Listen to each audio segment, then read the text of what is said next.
মার্কিন মসনদে বসেছেন নতুন প্রেসিডেন্ট ডোনাল্ড ট্রাম্প। ক্ষমতা গ্রহণের পর থেকেই নিজের নির্বাচনী প্রতিশ্রুতিগুলো বাস্তবায়নে নিচ্ছেন একের পর এক পদক্ষেপ। এর মধ্যে অন্যতম হলো বিদেশি পণ্যে উল্লেখযোগ্য হারে শুল্ক আরোপ করা।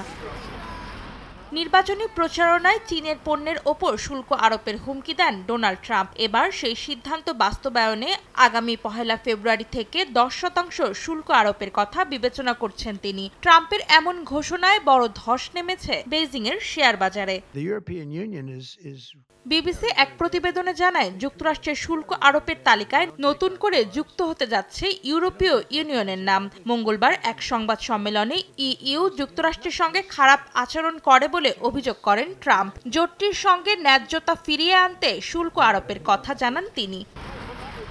শুল্ক আরোপের তালিকায় রয়েছে যুক্তরাষ্ট্রের প্রতিবেশী দুই দেশ মেক্সিকো ও কানাডার নাম। দেশ দুটির ওপর 25% শুল্ক আরোপের কথা জানান ট্রাম্প। সংবাদ সম্মেলনে প্রেসিডেন্ট বলেন, দেশ দুটি যুক্তরাষ্ট্রে অবৈধ অভিবাসী ও মাদকের অনুপ্রবেশ ঘটাচ্ছে। এদিকে ট্রাম্পের এমন সিদ্ধান্তের বিরোধিতা করেছে কানাডার প্রধানমন্ত্রী জাস্টিন ট্রুডো। তিনি বলেন, ওয়াশিংটনের এমন সিদ্ধান্তের জবাবে পাল্টা শুল্ক আরোপের প্রস্তুতি নিচ্ছে অটোয়া, যার পরিমাণ কয়েক বিলিয়ন ডলার পর্যন্ত হতে পারে।